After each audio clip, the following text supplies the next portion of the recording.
Hello guys, मेरा नाम है रवि और स्टडी ग्लो में आपका बहुत बहुत स्वागत है। दोस्तों, माइक थोड़ा ऊपर वाले जेब में आ गया था तो मैंने सोचा नीचे वाले जेब में कर लूं, क्योंकि आज हम समझेंगे कि क्वांटम मैकेनिक्स कैसे काम करता है और क्वांटम मैकेनिक्स की नींव क्यों पड़ी। क्योंकि मैकेनिक्स तो पहले ही था, लेकिन आखिर क्वांटम मैकेनिक्स की जरूरत क्या पड़ी। आखिर क्यों नहीं जो न्यूटन ने जो आइंस्टाइन ने जो डेरिवेशन दिया था, जो फार्मूला दिया था, उसी के आधार पे ही एटम पे काम क्यों नहीं किया गया। आखिर उसके लिए अलग से ही फार्मूला क्यों बनाया गया, अलग से नियम क्यों बनाए गए। जी हाँ दोस्तों, आज हम समझेंगे कि क्वांटम मैकेनिक्स का इतिहास क्या है और आज कैसे क्वांटम मैकेनिक्स पूरी दुनिया को बदल रही है। उससे पहले हम चलेंगे कहाँ पे, क्लासिकल मैकेनिक्स पे। क्लासिकल मैकेनिक्स का मतलब हम चलेंगे अपने प्लेनेट पे, अपने ब्रह्मांड में। क्योंकि जब न्यूटन ने क्या किया था, गुरुत्वाकर्षण के बारे में बताया था, तो उन्होंने बताया था कि दो प्लैनेट होते हैं वो क्या करते हैं, आपस में आकर्षित होते हैं और उन्हीं को क्या बोलते हैं, ग्रेविटेशनल फोर्स बोलते हैं। जैसे कि आप यहाँ पे देख रहे हैं, ये सूरज है और सूरज के चारों तरफ ये प्लैनेट क्या कर रहा है, चक्कर लगा रहा है और इसी को क्या बोलते हैं, फोर्स बोलते हैं। लेकिन जब कुछ वक्त बीतता है और जब एटम के बारे में लोगों को जानकारी इकट्ठा करनी पड़ती है और जब ये फार्मूला वहाँ पर लगाया जाता है फोर्स का, तो ये फार्मूला वहाँ पर काम नहीं करता है। बहुत सारे एरर आने लगते हैं, बहुत सारी त्रुटि आने लगती है। और फिर क्या होता है, जैसे आइंस्टाइन जो न्यूटन का नियम था, किसका नियम था, यहाँ तक कि जैसे टाइम का नियम था, वेलोसिटी का नियम था। जब ये वेलोसिटी का नियम उस पर लगाया जाता था, इलेक्ट्रॉन पे लगाया जाता था, एटम पे लगाया जाता था, तो वहाँ पे ये काम नहीं करते थे। उसके बाद आइंस्टाइन भी आते हैं। आइंस्टाइन भी अपनी थ्योरी ऑफ रिलेटिविटी को रखते हैं, जिसको एडवांस क्लासिकल मैकेनिक्स कहा जाता है। मतलब जो न्यूटन के समीकरण में सुधार था, लेकिन उसके बावजूद भी उनके जो नियम थे वो एटम पे काम नहीं कर रहे थे। आपको जान के हैरानी होगी कि आइंस्टाइन ने आखिरी दम तक यूनिफाइड थ्योरी पे काम किया, ताकि वो जो क्लासिकल मैकेनिक्स है, एडवांस क्लासिकल मैकेनिक्स है, मतलब जो ब्रह्मांड के नियम है, उसको किससे जोड़ सके, एटम के नियम से जोड़ सके, मतलब दोनों के बीच में एक संबंध बना सके। लेकिन आखिरी दम तक वो ये नहीं कर पाते हैं और लास्ट में एक शब्द बोलते हैं, God does not play dice. मतलब उनका कहना यह था कि आज हम क्वांटम मैकेनिक्स के नियम को भले ना समझ पाए, जो रहस्य है क्वांटम का वो भले ही ना समझ पाए, लेकिन एक ना एक दिन समझ लेंगे और एक सोर्स होगा जिसकी वजह से सारी चीजें निकली होंगी। जैसे एक बीज होता है, उसी से पेड़ निकले होते हैं, उसी से फल निकला होता है, मतलब रूट कॉज एक बीज है। तो आइंस्टाइन का यह मानना था कि कोई ना कोई ऐसा नियम होगा जिससे ब्रह्मांड के भी नियम निकलेंगे और एटम के भी नियम निकलेंगे। लेकिन आपको जान के हैरानी होगी, आज तक वो नियम नहीं खोजे गए हैं। इसीलिए एटम के लिए एक अलग से दुनिया बनानी पड़ी, अलग से इक्वेशन बनाने पड़े, अलग से थ्योरी बनानी पड़ी, जो कि ब्रह्मांडी थ्योरी से अलग था।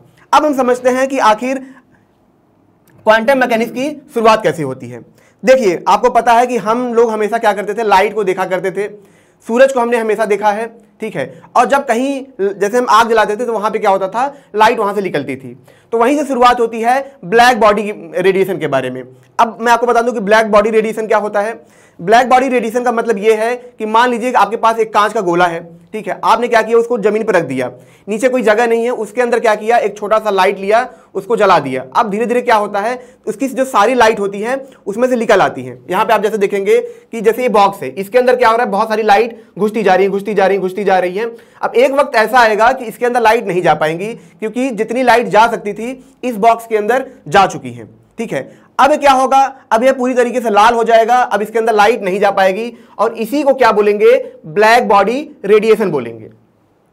बात समझ रहे हैं। जैसे सूरज का एग्जांपल ले लेते हैं, सूरज क्या है, एकदम गर्म हो चुका है। अब वहां पे आप उसको और हीट नहीं दे सकते हैं, ऐसा नहीं है कि अब सूरज को आप और गर्म कर पाएंगे, तो वो एक तरीके से क्या है, ब्लैक बॉडी रेडिएशन है। लेकिन दिक्कत क्या थी, दिक्कत ये थी दोस्तों कि लोग ये तो समझ पा रहे थे कि हाँ एक ब्लैक बॉडी रेडिएशन है और वहां से क्या होता है, रेडिएशन भी निकलता है। लेकिन सबसे बड़ी समस्या ये थी कि आखिर वो रेडिएशन है क्या, इसके बारे में कुछ पता नहीं लग पा रहा था, इसके बारे में कोई रिलेशन नहीं निकल पा रहा था, कोई फार्मूला नहीं निकल पा रहा था और इसी को लेकर वैज्ञानिक बहुत ज्यादा हैरान थे।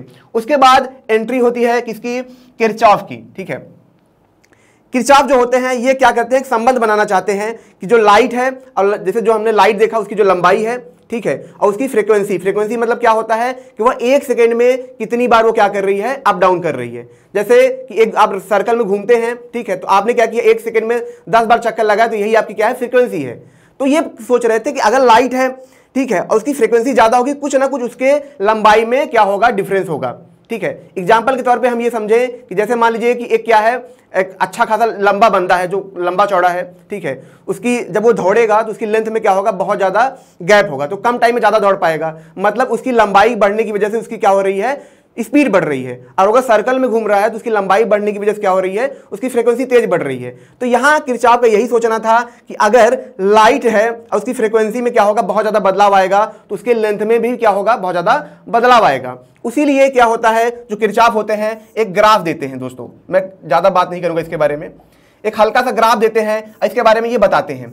लेकिन होता क्या है यहाँ पे, जैसे मान लीजिए ये क्या है, इंटेंसिटी है, ये क्या है, फ्रीक्वेंसी है, लेकिन ये पूरी तरीके से संतुष्ट नहीं कर पाते हैं। जब इनके नियम पे क्या होता है, काम किया जाता है, इनके नियम को एक्सपेरिमेंटल देखा जाता है, एक्सपेरिमेंट करके देखा जाता है, तो ये नियम वहां पे काम नहीं कर रहे होते हैं। कुछ काम करते हैं लेकिन पूरी तरीके से संतुष्ट नहीं कर पा रहे होते हैं।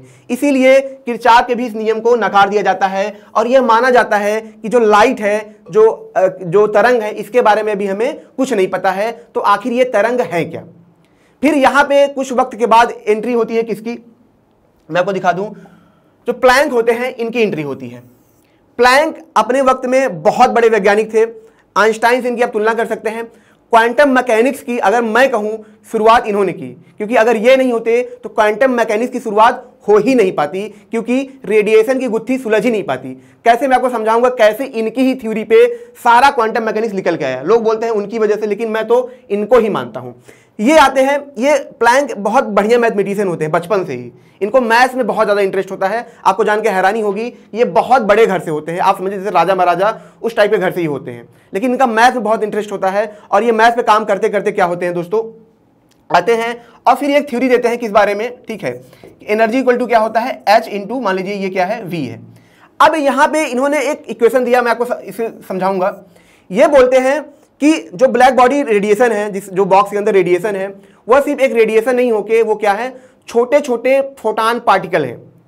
ये क्या बोलते हैं, बात समझिए, इनका ये कहना होता है कि जैसे ये बॉक्स है, इसके अंदर बहुत सारे रेडिएशन है, ये रेडिएशन है, तो ये बोलते हैं ये जो लाइट है ये छोटे छोटे किससे बना है, फोटॉन से बना है, ठीक है। और उस फोटॉन की अपनी क्या है, फ्रीक्वेंसी है, और जब हम उसको H से गुणा कर देते हैं तब हमें क्या मिलता है, उस फोटॉन की एनर्जी मिल जाती है। तो यहां पे पहली बार जो प्लैंक होते हैं ये बताते हैं कि जो लाइट है वो लाइट न होके क्या है, एक तरीके से फोटोनिक पार्टिकल है, जो छोटे छोटे फोटोनिक पार्टिकल से बना हुआ है। मतलब आप ऐसे समझिए कि जैसे पानी था, पानी के बारे में लोगों को नहीं पता है कि पानी क्या है, लेकिन कोई एक इंसान आता है, वो बोलता है कि जो पानी है वो क्या है, H2O से बना है, हाइड्रोजन कार्बन से पार्टिकल से बना है। सेम चीज यहां भी बताते हैं, ये बोलते हैं जो लाइट आप देख रहे हैं ये पूरी तरीके से फैला हुआ नहीं है। लोगों को लगता था जैसे पानी धारा है वैसे लाइट की एक धारा है, लेकिन ये बताते हैं कि जो फोटॉन है वो क्या, जो लाइट है वो क्या है, फोटोनिक पार्टिकल है, छोटे छोटे छोटे पार्टिकल है, जिनकी एनर्जी हम कैसे निकाल सकते हैं, उनकी फ्रीक्वेंसी को हम नाप के H से गुणा कर देंगे तो हमको क्या होगी, इसकी एनर्जी मिल जाएगी। और यही जो सबसे बड़ा रोल पैदा करता है फोटॉन के बारे में, क्योंकि यहां से फोटॉन की गुत्थी सुलझती है और आगे चल के इसी पे जो फोटो इलेक्ट्रिक इफेक्ट है उसकी खोज होती है। क्योंकि अगर ये नहीं होता तो आइंस्टाइन फोटो इलेक्ट्रिक इफेक्ट की खोज ही नहीं कर पाते, और आज सोलर पैनल नहीं होता, आज सेंसर नहीं होता। तो आगे क्या होता है दोस्तों, आगे फिर आते हैं यहां पे सर जोसेफ थॉमसन। अब ये क्या करते हैं, ये इलेक्ट्रॉन की भी खोज कर लेते हैं। एक तरफ लाइट की खोज हो चुकी है, लाइट को फोटोनिक पार्टिकल कहा जाने लगा है, मतलब एक फोटॉन है जिसका जो पार्टिकल के रूप में होता है। दूसरी तरफ जे थॉमसन आते हैं, ये इलेक्ट्रॉन की खोज करते हैं। लेकिन अब इलेक्ट्रॉन में दुविधा क्या थी, इलेक्ट्रॉन को भी ऐसा मानने लगा कि ये पार्टिकल है। अब जो पार्टिकल होता है वो क्या करेगा, जाहिर सी बात है जब वो मूव करेगा तो वो इलेक्ट्रोमैग्नेटिक रेडिएशन पैदा करेगा। मतलब ऐसे समझिए कि अगर मैं क्या हूं, इलेक्ट्रॉन हूं, तो जब मैं दौड़ूंगा तो जाहिर सी बात है मेरी ऊर्जा खत्म होगी। जब मेरी ऊर्जा खत्म होगी तो एक दिन तो ऐसा आएगा मैं थक जाऊंगा और लेट जाऊंगा। तो सेम चीज इलेक्ट्रॉन के साथ थी। इन्होंने इलेक्ट्रॉन की खोज की, इन्होंने बोला इलेक्ट्रॉन की खोज की, इन्होंने बोला इलेक्ट्रॉन क्या है, पार्टिकल है। लेकिन अगर इलेक्ट्रॉन पार्टिकल है और वो हर वक्त चल रहा है तो जाहिर सी बात है उसे अपनी ऊर्जा खत्म करनी होगी। और जब वो अपनी ऊर्जा खत्म करेगा तो एक वक्त तो ऐसा आएगा कि वो खत्म हो जाएगा। जैसे एक मान लीजिए कि कोई लड़ुआ डान है, उसको आपने दिन भर दौड़ा रहे हैं, दिन रात दौड़ा रहे हैं, उसको कुछ खाने के लिए दे नहीं रहे, तो एक दिन तो ऐसा आएगा ना हड्डी वड्डी गल जाएगी, मर जाएगा वो। तो सेम चीज इलेक्ट्रॉन के साथ है। अगर इलेक्ट्रॉन दिन रात ये दौड़ रहा है, दिन रात ये काम कर रहा है, घूम रहा है, मतलब न्यूक्लियस चारों तरफ, तो एक वक्त तो ऐसा आएगा ना ये थक जाएगा। यहीं पे जो प्लैंक की थ्योरी होती है काफी ज्यादा कंफ्यूजिंग हो जाती है, क्योंकि इलेक्ट्रॉन का जो रहस्य खुल नहीं पाता है। क्योंकि इलेक्ट्रॉन को अगर ये क्या करते, इलेक्ट्रॉन को क्या करते, अगर ये पार्टिकल मानते तो ये क्या था, ये खत्म हो जाता, और जब ये खत्म हो जाता तो पूरी दुनिया ही खत्म हो जाती, क्योंकि इलेक्ट्रॉन से ही तो बना है एटम। तो यहां पे एक प्रॉब्लम समस्या खड़ी होती है। लेकिन इस समस्या को कौन सॉल्व करता है, आइए हम समझेंगे इस समस्या को कौन सॉल्व करता है, जो कि काफी वक्त तक रुका होता है। ठीक है, अब दोस्तों क्या होता है कि यहां पे जो सबसे बड़ी समस्या होती है कि इलेक्ट्रॉन को समझा नहीं जा पाता है।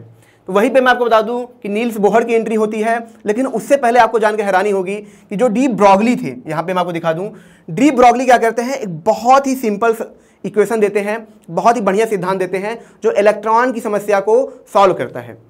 डी ब्रॉगली उस टाइम पीएचडी कर रहे होते हैं, अपना वर्क कर रहे होते हैं, और उसी दौरान ये देखते हैं कि एक समस्या है कि इलेक्ट्रॉन की एक रहस्य वो खुल नहीं पा रहा है, वो घूम तो दिन रात रहा है, उसकी एनर्जी खत्म नहीं हो रही है, और अगर वो पार्टिकल है तो उसकी एनर्जी खत्म होनी चाहिए। तो आखिर इसका समाधान क्या है? तो उसी दौरान डी ब्रॉगली ये मानते हैं कि जब कोई चीज वेव के फॉर्म में होती है, मतलब तरंग के फॉर्म में होती है, जैसे पानी है, पानी के अंदर तालाब में क्या तरंग ऐसे चल रही है, तो आप देखेंगे कि वो आराम से चले, उसमें कोई दिक्कत नहीं। लेकिन जैसे ही वो पानी का जो लहर होता है, जब तालाब से टकराता है, किनारे से टकराता है, तो वो क्या होता है, टूट जाता है या बल लगाता है, मतलब वो पार्टिकल की तरह काम करता है। तो सेम चीज ये बताते हैं कि जो इलेक्ट्रॉन है यहाँ पे, ठीक है, मान लीजिए न्यूक्लियस का चक्कर लगा रहा है, तो ये बोलते हैं कि ये चक्कर पार्टिकल के रूप में नहीं लगाता है, ये क्या किस रूप में लगाता है, ये वेव के रूप में लगाता है ऐसे। और जो वेव होता है, जैसे जो लाइट है जब आसमान में चलती है तो वो क्या करती है, वो कोई भी एनर्जी खत्म नहीं करती है। तो सेम चीज उन्होंने बोला कि लाइट की ही तरह जो इलेक्ट्रॉन होता है, जब ये चक्कर उसका लगा रही होती है तब किस फॉर्म में होती है, ये वेव के रूप में होती है। यहां पे जब ये बताते हैं तो इससे ये थ्योरी सॉल्व हो जाती है, क्योंकि अब इलेक्ट्रॉन जो है वो पार्टिकल के रूप में नहीं है, जब वो चल रहा है वो किस रूप में है, वह वेव के रूप में है। इसीलिए ये अनंत काल तक, अनंत टाइम तक क्या होगा, ये अपनी एनर्जी खत्म नहीं करेगा, क्योंकि अब ये कोई भी इलेक्ट्रोमैग्नेटिक रेडिएशन अपने अंदर से नहीं निकाल रहा है। लेकिन अब यहां पे बोर्स की बात करें तो जो इनका नियम होता है, फिर ये बताते हैं कि जब भी यहां पे, अब बात समझिए, जब भी कोई इलेक्ट्रॉन क्या करेगा, अपनी कक्षा बदलेगा। मतलब कि जैसे समझिए कि मान लीजिए कि मैं कमरे में हूं, मैं क्या करूं, यहां पे आराम से बड़ा हूं, मैं इलेक्ट्रॉन वेव के रूप में हूं, तो मैं अपनी एनर्जी नहीं खत्म कर रहा हूं। लेकिन जब मैं अपनी कक्षा बदलूंगा, कक्षा मतलब जब मैं अपनी जगह बदलूंगा, मतलब मैं एक कमरे से दूसरे कमरे में जब मैं जाऊंगा तो मुझे चलना पड़ेगा, उसके लिए मुझे क्या होगा, अपनी ऊर्जा खत्म करनी पड़ेगी। ठीक है, तो यहां पे इनकी थ्योरी काम आती है, और ये बताते हैं कि जब भी इलेक्ट्रॉन चक्कर लगा रहा है न्यूक्लियस का, तब तो अपनी ऊर्जा खत्म नहीं करेगा। लेकिन जैसे ही क्या होगा, जब ये एक कक्षा से निकल के जब दूसरे कक्षा में आएगा, तब क्या होगा, ये अपनी ऊर्जा खत्म करेगा। और वही ऊर्जा किस फॉर्म में निकलती है, लाइट के फॉर्म में निकलती है। जैसे जब हम चलते हैं तो हमारी ऊर्जा हीट के फॉर्म में निकलती है, वर्क के फॉर्म में निकलती है, वैसे ही जब इलेक्ट्रॉन एक कक्षा से दूसरे कक्षा में आएगा, तब ये क्या करेगा, ये लाइट निकालेगा, ऊर्जा निकालेगा। और इस अवस्था में क्या होगा, ये इलेक्ट्रॉन पार्टिकल के फॉर्म में होगा। लेकिन जब ये इसका चक्कर लगा रहा होगा, तब वेव के फॉर्म में होगा। और यहां पे एक थ्योरी और निकल के आती है, डुअल नेचर ऑफ पार्टिकल, मतलब कि यही पार्टिकल क्या है, एक टाइम पे वेव है, लेकिन जब अपनी कक्षा बदल रहा है तब किस फॉर्म में है, ये पार्टिकल के फॉर्म में है। और यहां से ही डुअल नेचर ऑफ निकल के आता है, और यहीं से शुरुआत होती है असली क्वांटम मैकेनिक्स की।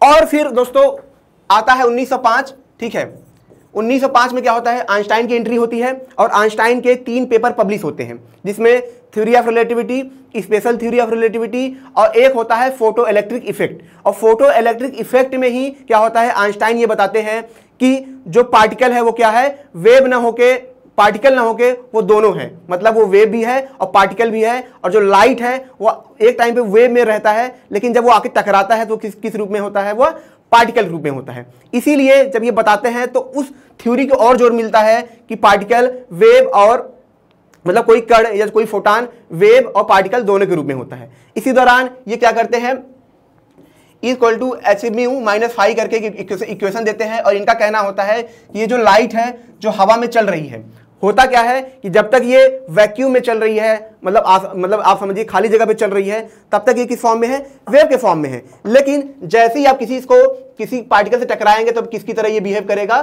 पार्टिकल की तरह बिहेव करेगा। आपको जान के हैरानी होगी कि खुद न्यूटन भी यह मानते थे कि जो फोटॉन है, जो लाइट है, वो क्या है, एक तरीके से वेव है।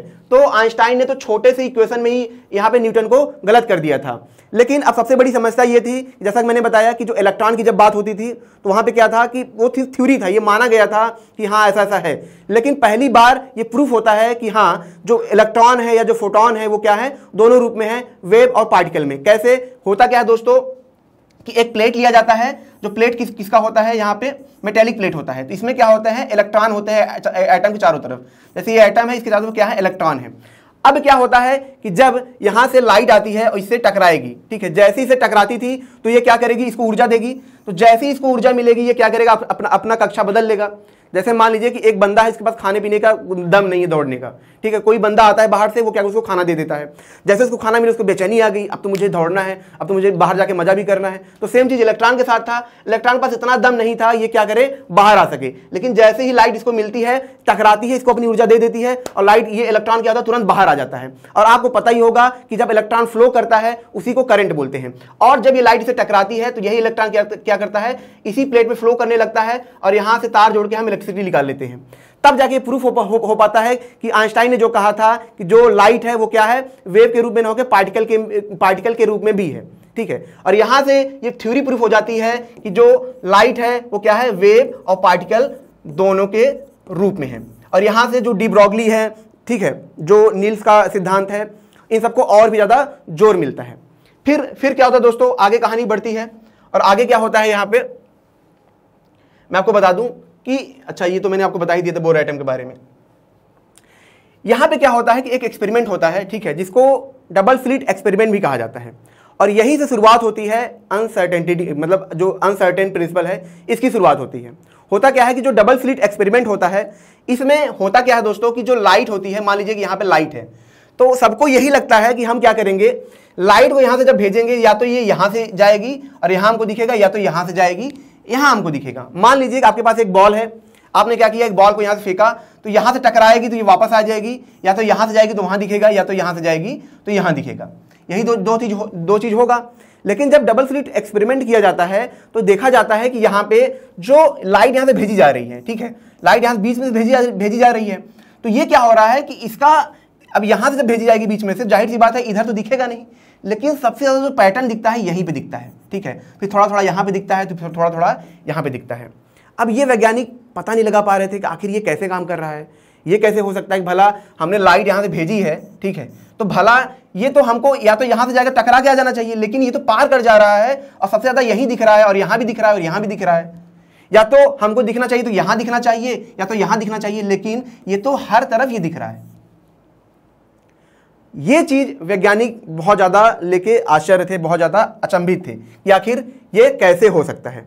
और वहां पे शुरुआत होती है हाइजेनबर्ग अनसर्टेन प्रिंसिपल की। यहां से हम समझेंगे कि कैसे वो जो लाइट है वह दीवार को पार करके उस पार जा पा रहा है, ठीक है, जबकि आप एक बॉल फेंकेंगे तो पार नहीं कर पाता, लेकिन वही लाइट क्या कर रही है, उसको पार कर पा रही है। हाइजेनबर्ग क्या करते हैं, जब एक इक्वेशन पे काम कर रहे होते हैं तो ये देखते हैं कि जो, जैसे मान लीजिए हमारे पास क्या है, गेंद है, ठीक है, हम गेंद को फेंकते हैं तो हम बता सकते हैं कि इस टाइम पे ये बॉल यहां होगी और इसका मोमेंटम इतना होगा, मतलब इसकी स्पीड इतनी होगी, इसका मोमेंटम इतना होगा। जैसे मैं अगर ये बॉल में गिराऊं तो मैं बता सकता हूं कि हर दूसरे सेकंड में ये किस स्थान पे होगा, जमीन से कितनी दूरी पे होगा और इसका स्पीड क्या होगा, इसका मोमेंटम क्या होगा। लेकिन एटम के साथ ऐसा नहीं था, एटम के साथ ऐसा नहीं था, क्योंकि जब भी वो उसको सॉल्व करते थे वो देखते थे कि जब मोमेंटम हाई होता था, मतलब जब उसकी स्पीड बहुत हाई होती थी, तो जगह का पता लगा पाना बहुत मुश्किल होता था। क्योंकि ऐसा नहीं था कि अगर इसकी स्पीड 10 किलोमीटर है तो यहां पे होगा, ऐसा नहीं था। वो कभी वहां दिखता था, कभी यहां दिखता था, कभी पहले दिख जाता था। तो बार बार जब उसको सॉल्व करते थे, वो बार बार देखते थे कि वो जगह तो पता ही नहीं लग पा रहा है, ठीक है। जैसे मान लीजिए मैं चल रहा हूं, मैं 1 किलोमीटर से, तो आप बोलेंगे यार 2 किलोमीटर वहां पहुंचाओगे, इसकी स्पीड इतनी होगी।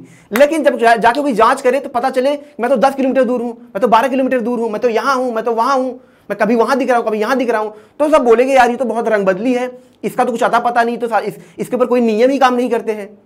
तो सेम चीज इलेक्ट्रॉन के साथ था। जब हाइजेनबर्ग काम कर रहे थे वो देख रहे थे कि जब इसके मोमेंटम बहुत ज्यादा होता था तो इसकी जगह का पता नहीं लगा पाते थे, और जब इसकी जगह का पता लगा पाते थे तो इसकी मोमेंटम का पता नहीं लगा पाते थे। एग्जाम्पल से हम समझेंगे कि मान लीजिए आपके पास क्या है, एक इलेक्ट्रॉन है, मान लीजिए बड़ा सा बॉल है।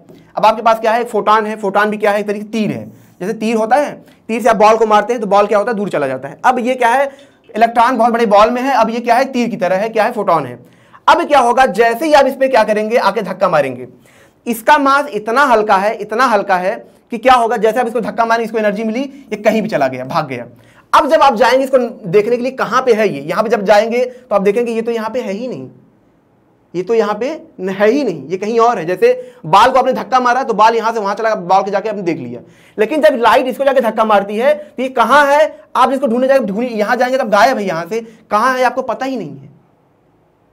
तो यही इसकी सबसे बड़ी समस्या थी। इसीलिए उन्होंने बोला कि उन्होंने एक सर्टेन प्रिंसिपल दिया। उन्होंने बोला कि जब भी इलेक्ट्रॉन या ऐसे पार्टिकल, क्वांटम पार्टिकल का हम क्या करेंगे, हम जब जगह पता लगाएंगे तो उसकी स्पीड का हमको पता नहीं होगा, और जब हम स्पीड का पता लगाएंगे तो उसकी जगह का हमको पता नहीं होगा वो कहाँ है। अब ये एक बहुत बड़ी समस्या थी। यहीं से क्वांटम मैकेनिक्स की शुरुआत होती है, यहीं से आइंस्टाइन का भी दिमाग खराब होता है कि भला ऐसे कैसे हो सकता है। आइंस्टाइन बहुत सारी चीजें लाते हैं, आइंस्टाइन रोजन करके एक थ्योरी भी लाते हैं, ठीक है, बहुत सारी चीजों को लाते हैं। लेकिन उस वक्त क्या था, प्रैक्टिकल हो नहीं सकता था, तो लोग बोलते थे आइंस्टाइन सही है, आइंस्टाइन सही है, और ये बहस चलती रहती है। और फिर एक वैज्ञानिक की एंट्री होती है जिनका नाम क्या है, श्रोडिंगर। श्रोडिंगर बोलते हैं ठीक है, ठीक है, सही कहा आपने कि हम इलेक्ट्रॉन का पता नहीं लगा सकते हैं। जैसे मान लीजिए कि मैं क्या किया, मैं 10 किलोमीटर दूर से भाग रहा था, मान लीजिए मैं इलेक्ट्रॉन हूं, मेरा कुछ अता पता नहीं है, मैं चोर की तरह हूं, यहां हूं वहां हूं। लेकिन श्रोडिंगर बोलते हैं ठीक है, मैं तुम्हारा पता नहीं लगा सकता हूं, लेकिन मैं ये तो बता सकता हूं कि किस एरिया में तुम रहोगे।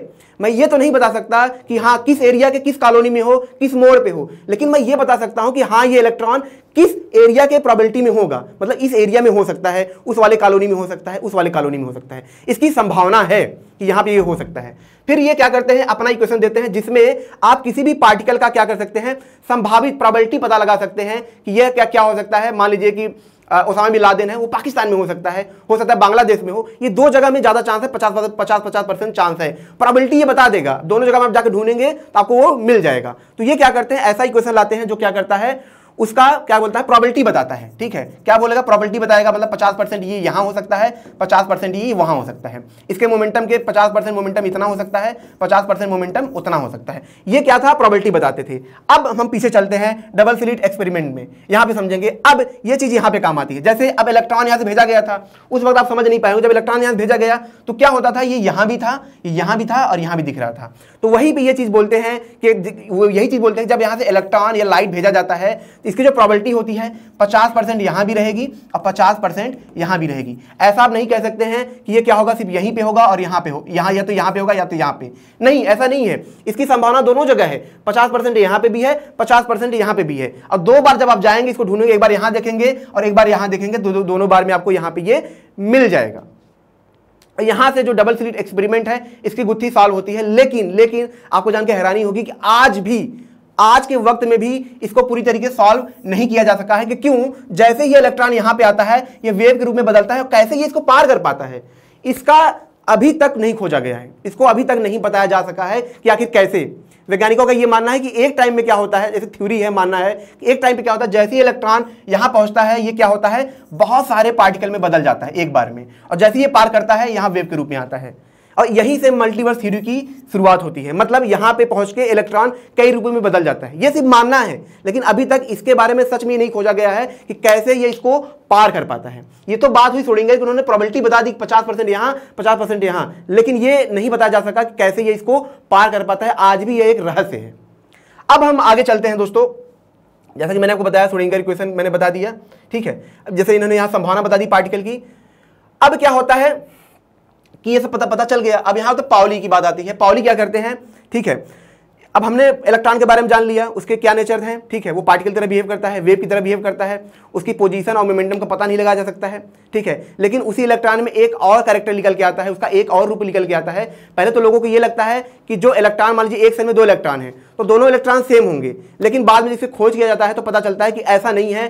कोई भी इलेक्ट्रॉन एक दूसरे के जैसा नहीं हो सकता है। जैसे हमारी दुनिया में इतने सारे इंसान हैं और हर इंसान हर दूसरे से अलग है, वैसे ही यहाँ पे क्या था, बताया जाता है कि हर इलेक्ट्रॉन एक दूसरे से अलग है, क्योंकि इनका जो स्पिन है एक दूसरे से अलग है। मतलब जैसे धरती हमारी अपने कक्षा में घूमते हुए अपना चक्कर खुद का लगाती है, वैसे ही इलेक्ट्रॉन जो थे जो इलेक्ट्रॉन थे, यहाँ दो इलेक्ट्रॉन है तो दोनों घूमते हुए अपनी कक्षा में अलग चक्कर लगाते हैं, और अगर ये अप लगाएगा तो ये डाउन लगाएगा, ये डाउन लगाएगा तो ये अप लगाएगा। फिर यहाँ पे जब दूसरी कक्षा आती है, यहाँ पे 10 इलेक्ट्रॉन है तो होगा क्या, यहाँ भी यही सिचुएशन आएगी, कोई ऊपर कोई मतलब अप स्पिन करेगा, कोई लो स्पिन करेगा, ठीक है, और इनकी ऊर्जा भी अलग अलग होगी। मतलब हर इलेक्ट्रॉन एक दूसरे से अलग है। क्यों अलग है? क्योंकि इसकी ऊर्जा अलग है, उसका स्टेट अलग है और उसकी स्पिन अलग है, ठीक है। और यहां से ये चीज भी निकल के आती है कि जो इलेक्ट्रॉन है, जो एटम है, उनके सेल में जो इलेक्ट्रॉन होते हैं उनकी कैरेक्टरिस्टिक अलग अलग होती है।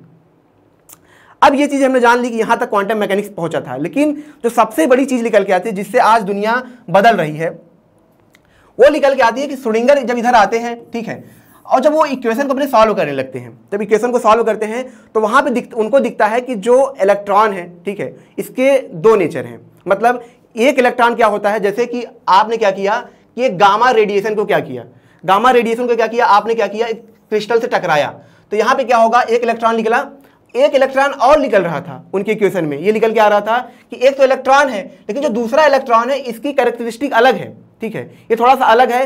और अलग क्या था, ठीक है, ये दोनों एक दूसरे से जुड़े हुए थे, ये कितनी भी दूरी पे जाते थे, यहाँ पे कितनी भी दूरी पे ये जाएंगे, लेकिन ये दोनों एक दूसरे से जुड़े हुए थे। मतलब जैसे जुड़वा मूवी देखी है, एक को थप्पड़ लगता था दूसरे को फील होता था, तो सेम चीज यहाँ पे था। श्रोडिंगर के इक्वेशन में निकल के आता है कि जो इलेक्ट्रॉन है, जैसे फोटॉन, जब उसको हम दो पार्ट में तोड़ेंगे तो यहाँ पे क्या होता है कि दो इलेक्ट्रॉनों को मिलेंगे, लेकिन दोनों में खास बात क्या है, दोनों जुड़े हुए आंतरिक, ये चाहे कितनी भी दूरी पे जाएंगे, चाहे ये यहाँ पे हो, मान लीजिए कि एक मंगल ग्रह पे हो और एक कहाँ पे हो, हमारे धरती पे हो, लेकिन दोनों ऐसे जुड़े हुए हैं कि जब भी इसको हम क्या करेंगे, धक्का देंगे या इसको हम कुछ इफेक्ट करेंगे तो सेम इफेक्ट यहां पे आएगा, ठीक है। जब भी इसको हम इसके एनर्जी में चेंज करेंगे तो ऑटोमेटिक सेम चेंज यहां पे आएगा। और यहीं पे जो आइंस्टाइन की थ्योरी होती है वो गलत साबित होने लगती है। और यहाँ पे आइंस्टाइन की जो थ्योरी होती है वो किस बारे में थी कि आइंस्टाइन का मानना था कि जो लाइट है, लाइट की स्पीड से कोई इंसान तेज नहीं जा सकता है। लेकिन आप बात समझिए कि मैं अगर इसको मंगल ग्रह पे यहाँ पे टच कर रहा हूँ तो 1 सेकेंड के अंदर क्या हो रहा है, 1 सेकेंड के अंदर, मतलब उसके अंदर ही क्या हो रहा है, यहाँ पे इफेक्ट दिख रहा है हमको। मतलब कि इंफॉर्मेशन को यहाँ से यहाँ तक जाने में कोई वक्त नहीं लग रहा था। अब आइंस्टाइन इसी बात को नहीं समझा पा रहे थे, इसी बात पर बहुत ज़्यादा बहस करते हैं, लेकिन ये इसको नहीं समझा पाते हैं। और इसी को आगे चल के क्या बोला जाता है, क्वांटम इंटेंगलमेंट बोला जाता है। इस पर बहुत से वैज्ञानिकों से बहस होती है आइंस्टाइन की। आइंस्टाइन एक तरफ अकेले होते हैं और सारे क्वांटम मैकेनिक्स एक तरफ अकेले होते हैं। श्रोडिंगर हुए, हाइजेनबर्ग हुए, ये बोर हुए, हर कोई एक तरफ होता है। लेकिन उस वक्त क्या था कि एक्सपेरिमेंट नहीं किया जा सकता था, क्योंकि ऐसी टेक्नोलॉजी नहीं बनी थी। जैसे आज स्ट्रिंग थ्योरी के बारे में हम एक्सपेरिमेंट नहीं कर सकते हैं, सिर्फ वो बहस का मुद्दा है, सिर्फ थ्योरी है, वैसे उस वक्त हम एक्सपेरिमेंट नहीं कर सकते थे। लेकिन फिर कुछ साल बाद आइंस्टाइन की एक फैन होते हैं, ग्राहम बेल करके, ठीक है, बेल उनका नाम होता है, मुझे पूरा नाम याद नहीं आ रहा है। और फिर वो क्या करते हैं, एक एक्सपेरिमेंट करते हैं और उस एक्सपेरिमेंट में देखते हैं, मैं इस एक्सपेरिमेंट बारे में कभी और बात करूंगा। उस एक्सपेरिमेंट में देखते हैं कि जो क्वांटम इंटेंगलमेंट है सच में ये वर्क करता है, इसमें मतलब ज़्यादा टाइम नहीं लगता है, मतलब टाइम 0 लगता है और एक इंफॉर्मेशन दूसरी जगह पे ये आसानी से भेजा जा सकता है। यूज करके फोन बनाया, हाँ, इसी ग्राहम बेल ने टेलीफोन बनाया था ना, इसी नहीं, इससे नहीं, वो दूसरे ग्राहम बेल थे ये। अच्छा, तो वो ये देखते हैं कि आइंस्टाइन जो थे उनकी थ्योरी गलत हो रही थी और उनको ये जान के काफ़ी ज़्यादा बुरा लगता है। इस थ्योरी के बारे में कभी हम और बात करेंगे, वरना ये लेक्चर बहुत लंबा हो जाएगा। आज तो बस हम ये समझ रहे थे कि आखिर ये इतिहास कैसे काम करता है। लेकिन अब बात करते हैं क्वांटम इंटेंगलमेंट की। आपको जान के हैरानी होगी, इसी पे नोबेल प्राइज़ मिला है। इसका मतलब आइंस्टाइन की जो थ्योरी थी वो पूरी तरीके से गलत होती जा रही है। दूसरी चीज़ कि इसी से हम आगे चल के क्या करेंगे। अभी क्या हुआ है दोस्तों, एक फोटान को क्या किया गया है, जैसे फोटान मंगल ग्रह पे चल के जाएगा तो कुछ टाइम लगेगा, लेकिन एक फोटान को 0 टाइम के अंदर, ठीक है, इसको क्या किया गया था, आसमान में भेजा गया था। ठीक है, आने वाले वक्त में ऐसे ही एक इंसान को दूसरे ग्रह पे हम 0 टाइम के अंदर हम भेज पाएंगे। मतलब आप समझ सकते हैं कि डोरेमोन, आपने जो मूवी जो डोरेमोन देखा होगा, एनीवेयर जो डोर होता है वैसा ही हम एक दरवाजा बना पाएंगे और एक जगह से हम दूसरी जगह पे बहुत ही आसानी से हम जा पाएंगे। 0 टाइम में कहीं भी जगह हम किसी भी जगह हम जा सकते हैं। आपने पुराणों को देखा होगा, पुराणों में देखा होगा, रामायण में देखा होगा कि जो भगवान ऋषि मुनि थे अचानक से वो गायब हो जाते थे। तो यही टेक्नोलॉजी थी जहां से वो एक जगह से तुरंत गायब होते थे और दूसरी जगह पे वे पहुंच जाते थे। ठीक है। तो ये सारी चीजें थी। तो दोस्तों जैसा कि आपने देखा कि किस तरीके से जो क्लासिकल मैकेनिक्स था, जो ब्रह्मांड के इक्वेशन थे, जो ब्रह्मांड की थ्योरी थी, वह काम नहीं कर पा रही थी क्वांटम पे, ठीक है। उसके लिए अलग से क्वांटम की दुनिया बनानी पड़ी, अलग से क्वांटम की थ्योरी बनानी पड़ी, और उसी थ्योरी से ऐसी ऐसी चीजें निकल के आई जो आगे चल के हमारी दुनिया बदलेंगे। तो दोस्तों ये छोटा सा लेक्चर था जिसमें हमने क्वांटम मैकेनिक्स का एक तरीके से इंट्रोडक्शन समझा। अब हम डीप में जाएंगे और धीरे धीरे हर लेक्चर में एक एक टॉपिक को बहुत डीपली समझेंगे और समझेंगे इनका क्या है, मतलब इनका एप्लीकेशन क्या है दुनिया में। और जैसे स्ट्रिंग थ्योरी हुआ, इसके बारे में हम कभी बात करेंगे, ठीक है। इस एक्सपेरिमेंट के बारे में बात करेंगे, कैसे आइंस्टाइन गलत होते हैं और कैसे क्वांटम मैकेनिक्स सही होता है। लेकिन सबसे बड़ी चीज़ कि जिस वजह से ये बहस छिड़ी थी, बहस क्या था, यूनिफाइड थ्योरी को खोजना था, एक ऐसा समीकरण खोजना था जिससे पूरा ब्रह्मांड क्या हो, एक्सप्लेन किया जा सके। लेकिन उसी बहस से एक नई थ्योरी निकल के आती है, क्वांटम मैकेनिक्स। आगे हम समझेंगे कैसे जो स्ट्रिंग थ्योरी है इनको जोड़ सकता है। अगर ये लेक्चर आपको अच्छा लगा हो तो लाइक करें, कमेंट करें, शेयर जरूर करें, ताकि और भी लोगों को ऐसी नॉलेज मिलती रहे। मिलते हैं नेक्स्ट लेक्चर में। Thank you so much.